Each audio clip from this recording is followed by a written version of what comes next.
हमको कोई हरा नहीं सकता है। आई एम विश्व विजेता। साम्राज्यवाद का सपना अलाउद्दीन खिलजियो देख ले रहा। तो अलाउद्दीन खिलजी के अमीर खुसरो का जीरे भाई, तो अपना घर के पहले क्षेत्र जीतना ले, तब बाहर के क्षेत्र जीते के लिए दौड़ी है। अपना भारत में इतना क्षेत्र है जो तुम्हारे अधीन नहीं है, उसको तुम पहले जीतो ना, तब तुम बाहर के क्षेत्र को जीतने के लिए प्रयासरत रहना। विश्व विजेता का सपना देखना है कि नहीं है। सिकंदर सानी की उपाधि धारण किया था अलाउद्दीन खिलजी। भरम तोड़ दिया। तो उपनिवेशवाद जब भी होगा तो दोहन के रूप में होगा, अपने हित में दोहन। उसमें सिर्फ अपना हित ही नजर आएगा। क्लियर है। चले गांधी पर, यहां तक कंफ्यूजन क्लियर। गांधी वाला पर चले। आज हेडिंग दीजिए गांधी। गांधी जी का जन्म 2 अक्टूबर 1869 को गुजरात के पोरबंदर के काठियावाड़ में हुआ था। लिखना नहीं है, समझना है। पहले सोचिए, पहले दिमाग में लिखिए। गांधी, गांधी पर आ गए हम। चूँकि आपको मेरा सिर्फ दिमाग में एक झलक दिखाना था अभी तक के सभी टॉपिक्स की चर्चा करके कि उपनिवेशवाद क्या था, साम्राज्यवाद क्या था, या फिर वो जो ब्रिटिश थे वो जो तर्क देते थे कि हम आपको धार्मिक और सामाजिक सुधार ला करके आपको सभ्य बना रहे हैं, जो एक खोखला दावा था जिसके पीछे हमारे भारतीय ही लगे हुए थे। हमारे अपने देश के जैसे राजा राम मोहन राय, ईश्वरचंद विद्यासागर, प्रोफेसर के.वी. धर्रे, महादेव रनाडे, गोविंद महादेव रनाडे, ये सभी लोग लगे हुए थे। और उन्हों की अपनी प्रक्रिया के तहत समाज की जो भी कुरीतियाँ थी उसको दूर की गई, उसको हटाया गया समाज से। क्योंकि समाज में जो कुरीति होगा या फिर समाज की जो भी प्रथा होगी, रूढ़िवादी प्रथा, उसको समाज के लोग ही दूर कर सकते हैं। कोई नियम कानून बना करके दूर नहीं कर सकता है। इतना तो शराबबंदी पर कानून बना दल के नीतीश कुमार, कहाँ शराबबंदी बंद होगी, है कि नहीं है। अभी चाहिएगा, अभी आपके सामने कोचिंग के बाहर लेके खड़ा हो जाएगा डिलीवरी, होम डिलीवरी। अब तो होम डिलीवरी पे आ गया, उसका अपना कार्ड चलता है, रॉयल कार्ड, एस्टोक्रेट्स कार्ड्स। फ़ोन कीजिए, घरे लेके चलाएगा। क्या रे सुधांशु, हमसे ज़्यादा सुधांशु जानता होगा इसे।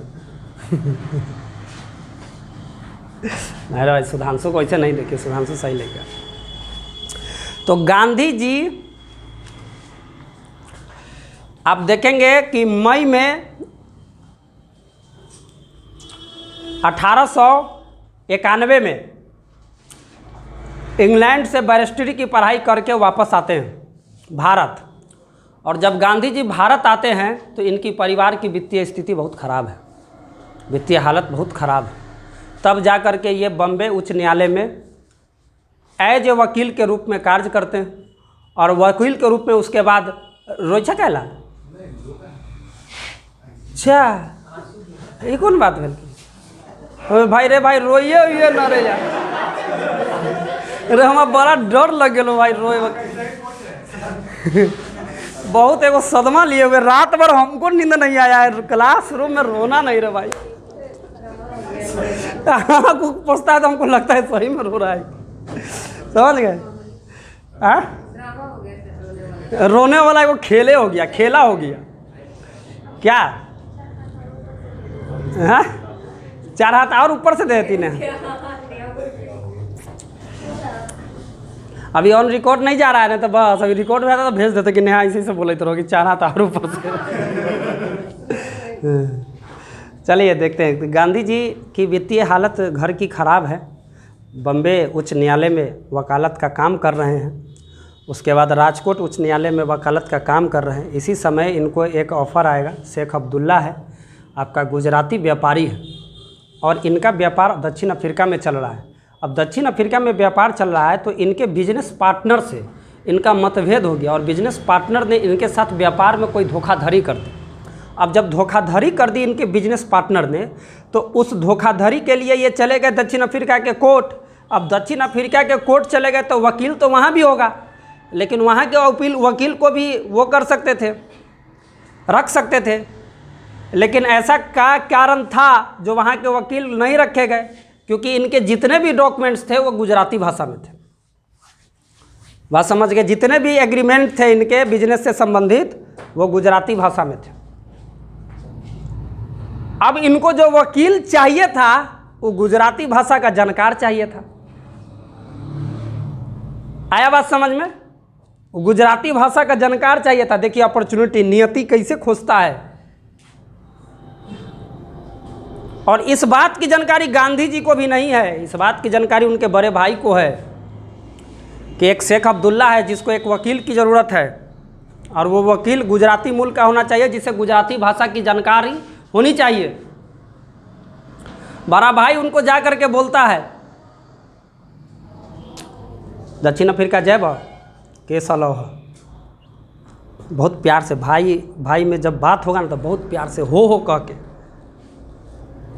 है ना। अब बहिन में प्यार तो गे कह के गे न सुनै छे है कि ना। तब गांधी जी बोलेंगे, दक्षिण अफ्रीका जाएंगे, एग्रीमेंट होगा गांधी जी का शेख अब्दुल्ला का, बिजनेस का एग्रीमेंट, जो वकालत का एग्रीमेंट होगा कि आने जाने के सभी खर्च, वहाँ रहने के खर्च और प्लस 125 पाउंड रुपए आपको दिए जाएंगे। गांधी जी, नहीं डिस्टर्ब नहीं कीजिए क्लास को गुलशन जी, आप कुछ बोल रहे हैं उसके कान में, हमको पूरा पता नहीं बोल रहे हैं कुछ। आप क्या बोल रहा था? बोल रहा था ना, बताइए ना। भैया में भैया, अब लेक्चर से कंफ्यूज हो जाएंगे तो फिर गड़बड़ ना हो जाएगा। बोलिए, हंसिए ना, वैसे कन्फ्यूजकी ना करो। क्या ना बोले तो ज़रूर है आप। तो पानी पी ले, पानियों नहीं है। लिप्स पर भी ध्यान जाता है आपका।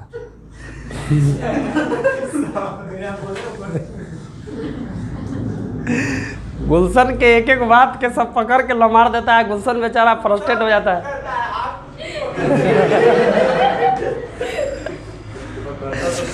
अब इसका एगो वीडियो है हेलो कौन वाला, जो ट्रेंडिंग में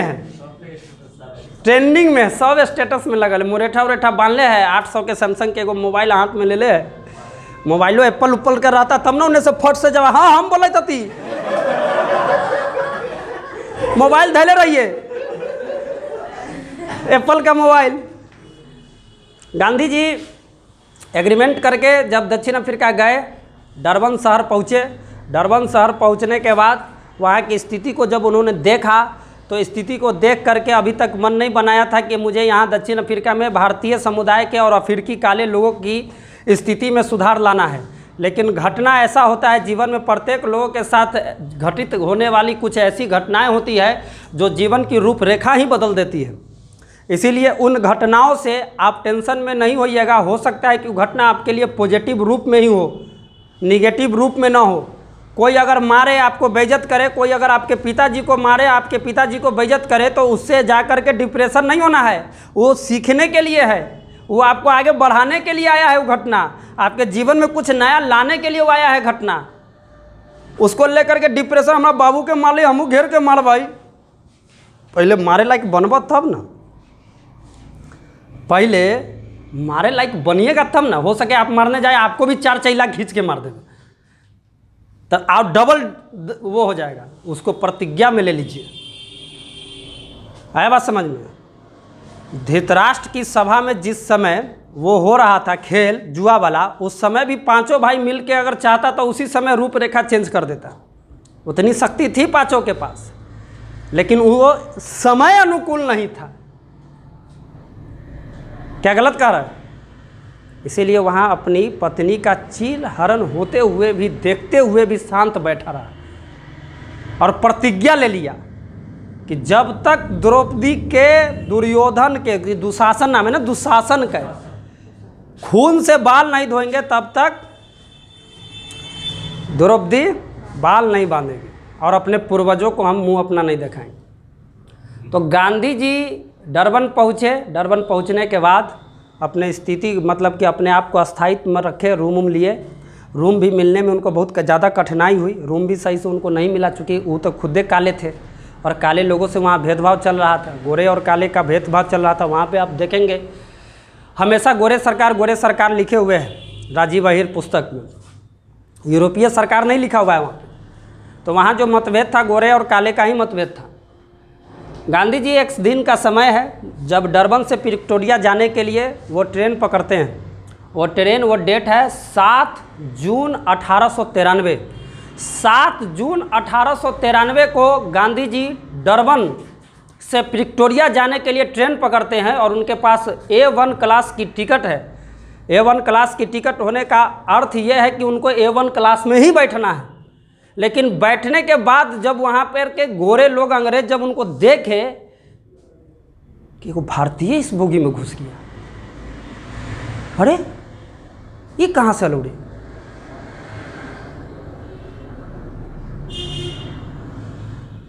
बुलाया टिकट कलेक्टर को, कलेक्ट करने वाले को, टिकट टीसी ने बुलाया पुलिस को, और पीटर्सबर्ग रेलवे स्टेशन पर सामान सहित ऐसा गांधी जी के फेंका, ऐसा फेंका कि गांधी जी रात भर उस स्टेशन पर मच्छर से कटवा के प्रतिज्ञाबद्ध हो गए कि नहीं, इसका ही घमंडे छोड़ा देना है। तो आपको सारा किताब लिखल है, मोहन से महात्मा तक हम पढ़ाएंगे आपको, गांधी से गर्दा उड़ावे तक।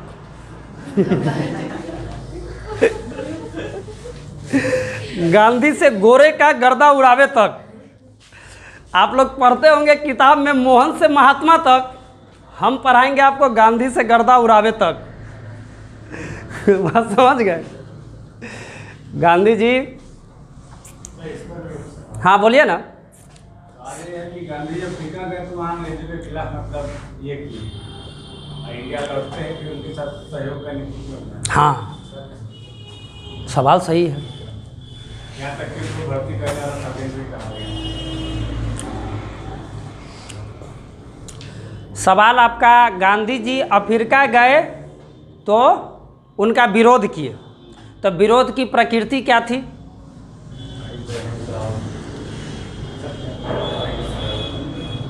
गांधी जी जब 1894 में जब केस उस जीत करके, शेख अब्दुल्ला का केस जीत करके, वहाँ पे शेख अब्दुल्ला का केस जीत जाते हैं गांधी जी। केस जीतने के बाद शेख अब्दुल्ला उनके सम्मान में विदाई समारोह का आयोजन करता है दक्षिण अफ्रीका में। और उसी विदाई समारोह में एक पत्रिका मिलती है जिस पत्रिका पर भारतीयों को वोट देने के अधिकार को छीनने की बात लिखी रहती है। अब उस पर को लेख पढ़ के गांधी जी संकल्प ले लेता है कि अब इसकी स्थिति को सुधारिए कि हम यहाँ से जाएंगे भारत। अब हम भारत नहीं जाएंगे, अब हमको यहाँ भारतीय समुदाय जो यहाँ बसे हुए हैं उनकी स्थिति को सुधार करना है। आप देखेंगे कि वहाँ पे 1890 के बाद दक्षिण भारत के वे लोग गए थे जो वहाँ गन्ना के खेतों में काम करते थे। कुछ मेमन मुसलमान थे वहाँ पे जो ठेकेदार के रूप में वहाँ काम करते थे, ठेका लेते थे वर्क करवाने का। और कुछ ऐसे भी लोग थे भारतीय जो वहीं रह गए थे, वहीं अपना घर उड़ बना करके रह लिए थे। अब जो ये लोग थे उनको गंदे एरिया में रहने का वो था कि आप गंदे क्षेत्र में रहिए। बात समझ गए? रात के 9 बजे के बाद भारत के लोग के अफ्रीकी काले लोग के रोड पर निकलने की अनुमति नहीं थी, फुटपाथ पर चलने की अनुमति नहीं थी। अच्छा था कानून, यानी कि अगर रात के 9 बजे के बाद घर में इमरजेंसी हो जाए तो डॉक्टर के यहाँ नहीं जा सकते हैं। इमरजेंसी कुछ भी हो सकता है, मान लिया कि बच्चे गिर जाए छत पर से, क्या किसी भारतीय का वो हो जाए, टांगे टूट जाए, तब तक तू कल सवेरे के इंतजार करो, है कि नहीं है? गांधी जी ने चिट्ठी लिखा वहाँ की यूरोपीय सरकार को, गोरे सरकार को, कि आपका ये ब्रिटिश उपनिवेश है तो आपका दायित्व है इसकी स्थिति में सुधार लाना।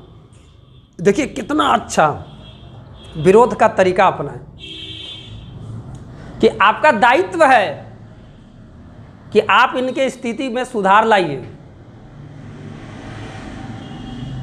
आपके सिवा इनकी स्थिति में कोई सुधार नहीं ला सकता है। क्यों? क्योंकि ये आपका उपनिवेश है, ये आपके अधीन है। आपका कर्तव्य बनता है कि इनकी स्थिति में सुधार हो।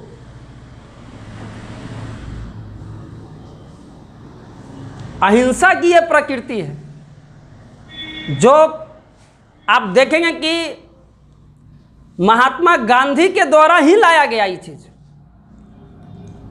इस तरह का प्रकृति, विरोध करने की प्रकृति।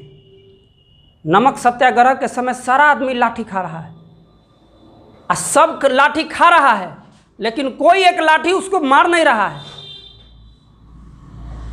ब्रिटिश तो चाहते ही थे कि आप उग्र होइए, क्योंकि उसका अपना एडमिनिस्ट्रेशन सिस्टम है, उसके अपने सैनिक हैं, उसका अपना कोर्ट है। वो तो इंतजार में है कि आप किसी भी प्रकार का अहिंसक कार्य, मतलब हिंसक कार्य कीजिए, ताकि उसको मौका मिल जाए आपको काउंटर करने का। जिसको सिर्फ एकमात्र व्यक्ति इस धरती का, महात्मा गांधी ने बदल के रख दिया। तुम्हारा लाठी, हम खबाओ लाठी, लेकिन हम अहिंसा के पथ से अलग ना हो सकें। तुम जितना जुल्म करेगा हम जुल्म सहेंगे।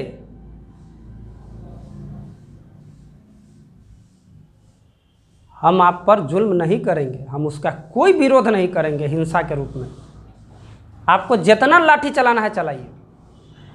ये एक बहुत बड़ी ताकत थी लड़ने की। आप किसके विरुद्ध लड़ रहे हैं? 4-5 लड़का बंदूक खोज के हिंदुस्तान रिपब्लिकन सोशलिस्ट पार्टी बना करके अंग्रेज को नहीं भगा सकता था यहाँ से। इस बात को समझना होगा। आप एक सिस्टम के विरुद्ध लड़ रहे हैं जिसका हर एक इकाई यहाँ पे कार्यरत है।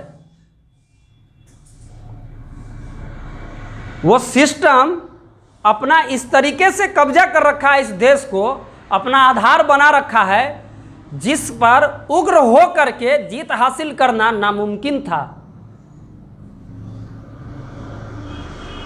देखिए, भारत की आज़ादी के समय कहाँ हिंसक घटना हुई, स्वतः आज़ादी मिल गया। अभी अमेरिका की आज़ादी के समय देखो कितना हिंसक घटना भेले कि ना भेले। हमारे यहाँ क्या कुछ हुआ, चल जेल में चले को, चलो जेल में चलते हैं। गांधी जी तुरंत अपन एगो धोती पहले रहता, एगो धोती लेती ना लोटा लेती, चलो जेल में, कोई दिक्कत नहीं, जेले में बैठा आमरण अनशन करो। इस चीज को, गांधी जी के इस प्रोटेस्ट को सबसे बड़ा बल देता था कौन? अमेरिकी पत्रकार। अरे ब्रिटिश इंडिया में इस तरह से जुल्म कर रहे हैं, लाठी चला रहे हैं, इंडियन लाठी खा रहा है, लेकिन एक भी इंडियन इसके प्रतिरोध में कोई जवाब नहीं दे रहा है। इसका हल्ला हो जाता था पश्चिमी देशों में, अमेरिका में, फ्रांस में, पुर्तगाल में। हमेशा एगो अमेरिकी पत्रकार उनके जौरे जौरे रहता था, महात्मा गांधी के जौरे जौरे, कि उनके द्वारा किए गए प्रोटेस्ट को हमको विश्व के स्तर पर छापना है, दिखाना है लोगों को कि इस तरीके से हो रहा है। अगर इस तरह का प्रतिरोध नहीं होता तो इतना जल्दी आज़ादी नहीं मिलते। ये बात समझ लीजिए। समय ने भी साथ दिया। उनकी हालत कमज़ोर हो चुकी थी द्वितीय विश्व युद्ध में, ब्रिटिश की। पहले विश्व युद्ध में आपका सवाल था कि गांधी जी आए तो उनका सहयोग किए। सहयोग क्यों किए? क्योंकि उनकी एक मंशा पूरी हो चुकी थी सत्याग्रह के आधार पर, कि उन्होंने अंग्रेजों को झुका दिया था। 1916 के बनारस के अधिवेशन 1916 के में BHU की स्थापना में, बनारस हिंदू विश्वविद्यालय की स्थापना में सभी कांग्रेस के बड़े बड़े नेता बैठे हुए हैं। एकमात्र गेस्ट सिर्फ इस रूप में वहां उपस्थित हुआ था कि किसी व्यक्ति ने, यानी इस व्यक्ति ने ब्रिटिश का विरोध सत्याग्रह के आधार पर किया है और जीत हासिल की है। कहाँ? दक्षिण अफ्रीका। दूसरा कोई परिचय कार्ड नहीं है उनके पास कि हम जिले इलाही मोतीलाल नेहरू हैं हम एनी बेसेंट हैं, हम मोहम्मद अली जिन्ना है, ये है वो है, दिस है डैट, फलना ढेकाना ठेंकाना। उस समारोह में सब लंबा लंबा डीलिंग दे रहा है, हम ऐसे हम वैसे हम वैसे, हम ये करेंगे वो करेंगे वो करेंगे। गांधी जी जाके एक बार कल की देख भाई, इस सूट उट पहने से आज़ादी न मिल जाता। जब तक यहाँ के किसान के हालत नहीं सुधरेगा तब तक देश आज़ाद नहीं हो पाएंगे। अपने बवाही में एको को बात नहीं बोला गांधी, जबकि वो बोल सकता था कि रे भाई अफ्रीका में तो हालत छोड़ा दे रही है, तू जब तो कैसे कहो रे घेर ले रही है हालत खराब कर ले रही है कि नहीं है। अखनी अगर कोई लड़का कोई काम अगर बढ़िया कर लेवे तो अपना बाबू माई के सामने मौका कैसे प्रस्तुत करता हूँ, हम रही तब ना हो गलो, तो कोई बेटा कर सकते रहो रही सन हैं, होता है कि ना। वाह इतना बड़ाई का लंबा लंबा पुले बांध देगा सब, बांधेगा कि नहीं बांधेगा।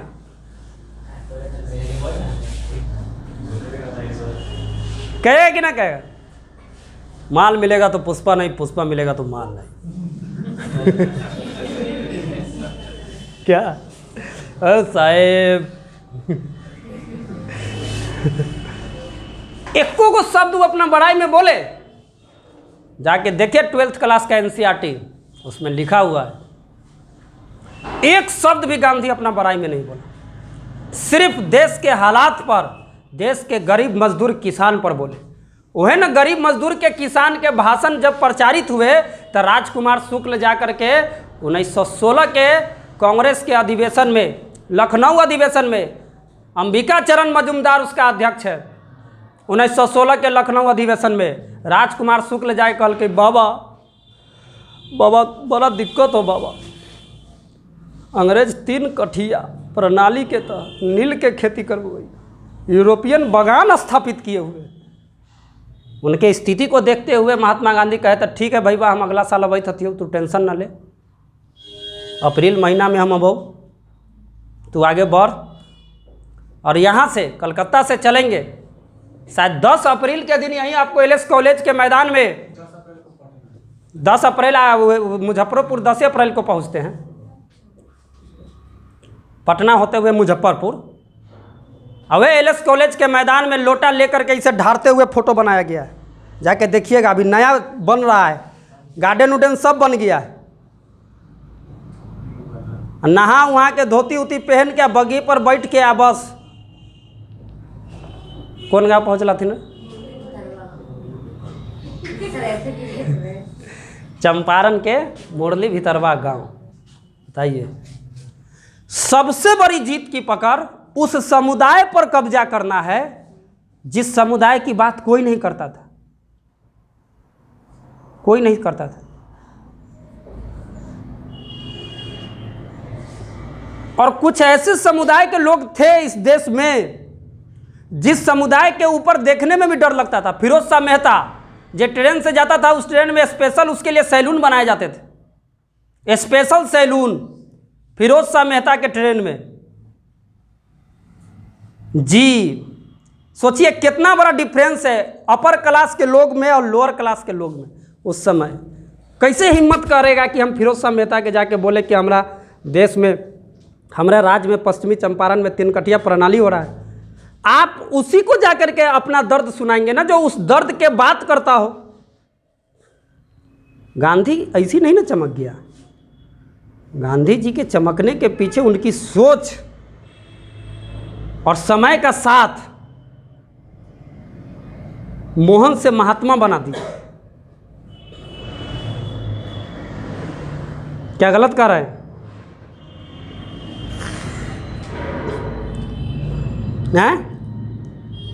थोड़ा सा कहता कि बउआ चौक पर से तनी सामान लिया तो बिना मोटरसाइकिल के जेबे न करो।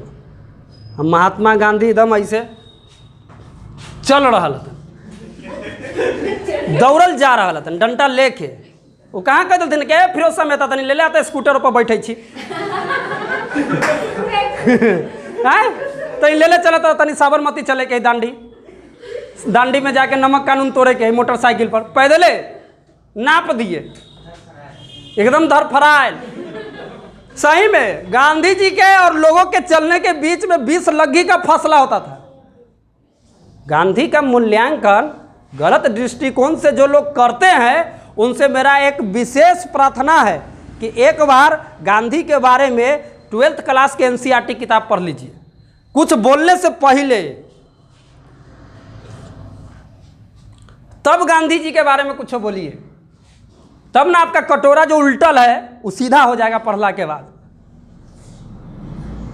है कि नहीं है?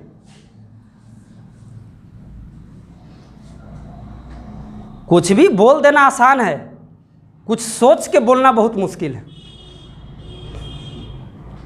कुछ भी बोल देना बहुत आसान है, लेकिन जब वही चीज़ सोच के बोलिएगा तो बहुत मुश्किल होगा कि हम कैसे बोले और क्या बोले। क्या अनिल जी, है कि नहीं है?